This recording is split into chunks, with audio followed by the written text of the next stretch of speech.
My name is Ramon Contreras, and I'm an activist and founder of Youth Over Guns and member of March for Our Lives National.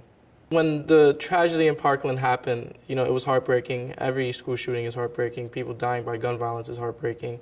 And it also made me angry at how fast, white students were able to get the attention around this. This is an issue that's been affecting our Black and brown communities for years now. And what Youth Over Guns wanted to do was bring more awareness to gun violence in our communities. And we did that by taking 10,000 people and marching across the Brooklyn Bridge, holding a casket to symbolize the deaths in our community. I think what America needs to do is just look at the system of oppressions that's affecting the Black and brown youth every day and really take a look of the unfairness and the racism and the systematic oppression in this country and really try to do something to fix it and really start investing into the places where we need the money.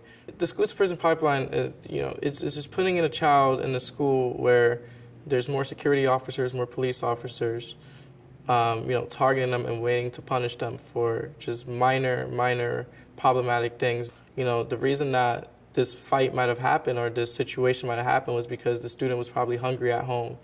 There's no reason why a police officer should be dragging a kid out of class when the kid should be learning. He or she is bound, to fail. A child cannot flourish, a child cannot learn, a child cannot grow in a place where it is chained and just surrounded by law enforcement and authority that just don't agree with his existence. No 16-year-old, no 17-year-old should be having to live like that. We know that most of the national legislation like universal background checks and the AR ban and red flag laws really won't do much help to our communities. They will save lives, but they won't stop the deaths in our Black and brown communities. The things that will be dismantling the school to prison pipeline, will be investment to our schools and community centers, will be empowering our youth. And yes, this is the time to get in the movement, to get in the revolution. Voting is definitely an important part of our strategy and my strategy in general.